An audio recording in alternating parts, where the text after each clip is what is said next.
What's up, guys? Scott back again. This time I want to do just a little bit of a deep dive on you can't really call this a deep dive, but anyway, before I get going on that, in the background, if you can hear, appeared in the mid-tier of the top 30, Massacre with Mythos, killer shit. But yeah, like I was saying, this is more of a shallow dive, being the fact that this band has 3 full lengths and that's it.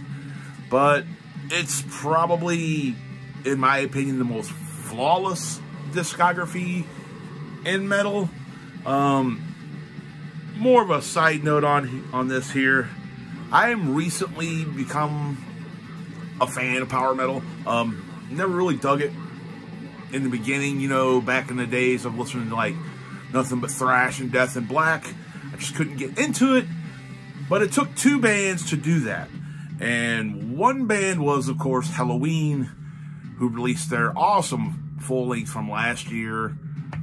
And the other one was Demons and Wizards, actually.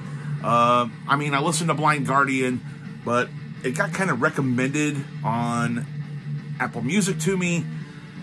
If you like Halloween, and I was just like, wow, cool, band name, Demons and Wizards, let's check them out. And, you know, listen to Blind Guardian and stuff like that, and man, I almost prefer the Demons and Wizards stuff over Blind Guardian. Almost. You only got 3 to choose from here, so that's why it's kind of hard to say I like them better than Blind Guardian. But, I mean, we'll get off that and just go ahead and talk about it, man, because we got 3 albums to go over here, so this will probably be a relatively short video. But, yeah, man, starting off with the self-titled fucking debut full-length. Had a hype sticker on it, and plus, you know, the glare. Yeah, man, this is an amazing full-length. You know, and another note that I want to go ahead and talk about before I get into the music on this. I don't care what people think about what Jon Schaffer did on January 6th.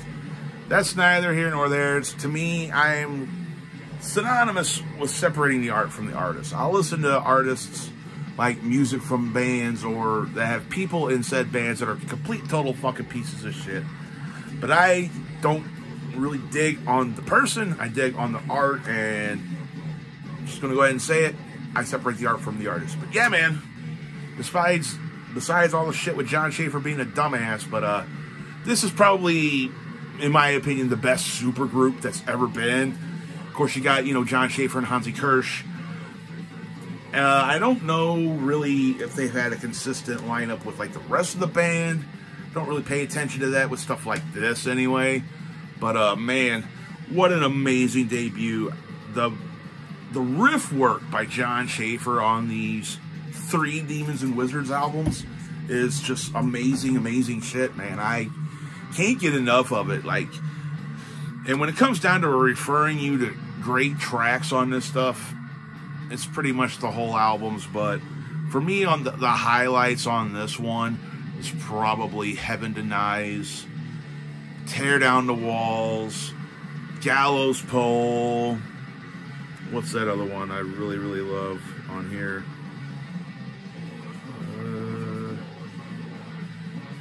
Like I said, man, they're all great. But the 3 highlight standout tracks for me are definitely those 3 that I mentioned. Awesome shit. Not my favorite in their discography, but a very, very, very close second. But yeah, man, the self-titled Demons and Wizards debut, awesome. Now we're going to get to my absolute favorite album by them.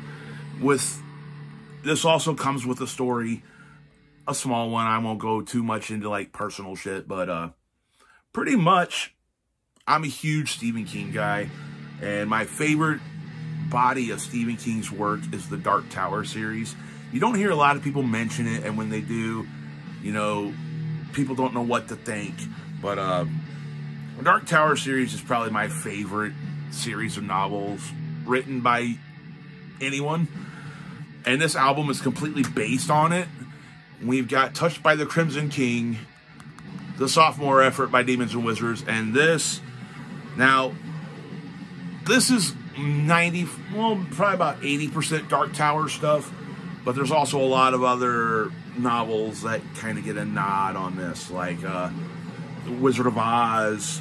I don't know what the novel, I don't remember what the novel is called, but I believe about the character Dorian Gray, the guy with the portrait of himself. You know the story. But that's the one thing that I like a lot about Demons and Wizards is they like, and Blind Guardian, you can tell Hansi's like a total book nerd, and the Dark Tower stuff on here is fucking awesome. You got fucking the song Crimson King, fucking the Gunslinger, Terror Train, then you got great, like the Moby Dick song that's on here, Beneath These Waves, the one that's the ode to the Wizard of Oz, the Wicked Witch, Dorian, Love's Tragedy Asunder. I mean, there's a Led Zeppelin cover on here as well. This is the original press that I'm showing here with the kind of goofier cover art. They kind of made the cover art a little bit better on the remaster, but I got the OG, bruh, on SPV. And yeah, man, this shit is fucking amazing. Can't get enough of this album. And the first one, I listen to them both constantly. But yeah, man. You could tell Hansi really did his research and has probably read through the Dark Tower series a couple of times, because he just, there's so many like phrases and little sayings from the lore of those novels. If you've ever read the novels, you know what I'm talking about.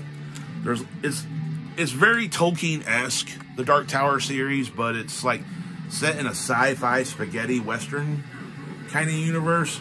It's insanely strange and just great shit. But we're not talking about the Dark Tower. We're talking about Demons and Wizards. And yeah, man, if you want to start anywhere with the Demons and Wizards, I would actually recommend the first album first. But this is my absolute favorite in their discography. And yeah, man, it don't get no better than Touched by the Crimson King, in my opinion. This is probably the second most perfect power metal album next to the Two Keepers albums. But yeah, man, highly recommended. Love that album. And then you get to 2019 with their final full-length, 3. And 3's good. It's a step down from Touched by... Nothing's going to be able to Touched by the Crimson King for me. I mean, that's like my favorite album. But I like the debut more than this one. This one's got some really, really great tracks on it. Hansi's vocals on this is just amazing. I mean, his vocals on all 3 of these albums are amazing, but he's getting up there in years. I mean, there was a huge break between Crimson King and this one, fucking 3, man. And like the first single off it, Diabolic, is good, but I like the deep cuts on here, man. Songs like Invincible, fucking Midas Touch, or sorry, Midas Disease. Dude sounds like a power metal version of Blackie Lawless on that track, and it's fucking amazing. Great production, and it's really sad that, like, John Schaefer did what he did, because this band was back on the rise, man.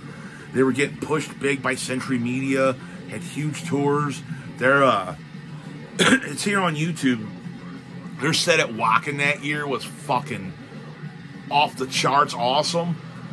And for him to do that and just like jeopardize his whole livelihood, I think was just fucking dumb as shit, man. And it kind of cheats us fans because, man, there was probably going to be a huge tour supporting this album. Like, it just fucking put the brakes on the band when they're in a resurgence, and it just seems really stupid to me. And another thing that I have to say in that vein, in that conversation that I was just yammering on to you about, is that, like, Century Media just, like, poof, all their stuff disappeared off their site. Like, shirts, all their merch, all the records. I mean, this shit just disappeared.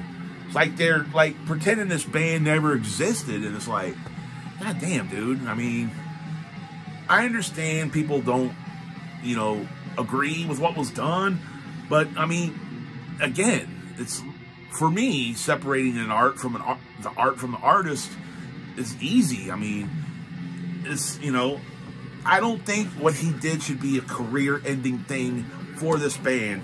And Hansi kind of pissed me off too, because he just like, now if the, and here's another thing, I don't know if this article was true or not, but one of the big metal publications on your favorite social media site supposedly did an interview with him, and he just completely turned his back on Jon Schaffer after all those years of friendship, all the stuff, all the tours that they did when, you know, with the respective bands, Ice Earth and Blind Guardian, all the stuff that they did together with this project, and just to turn your back like that, just like, it's like, fuck you, dude. That's fucked up, man. I mean, just because the label and popular people, you know, the popular opinion condemns what that dude did. You've known the guy for like 20 years. Why the fuck would you just turn your back on a friend of over 20 years over some stupid decision he made? I can see if he like raped a child, or, you know, got caught selling drugs, or, you know, was like leading a fucking prostitution ring. I mean, something like really, you know, scummy, but like, I don't know, man. We're gonna end that right there. But yeah, man, I love this band. It's sad to see that this band will be no more. That's a tragedy, man. That is a fucking modern day tragedy, in my opinion. With that being said, guys, I'm just gonna go ahead and sign off on this before I fucking get to talking too much more.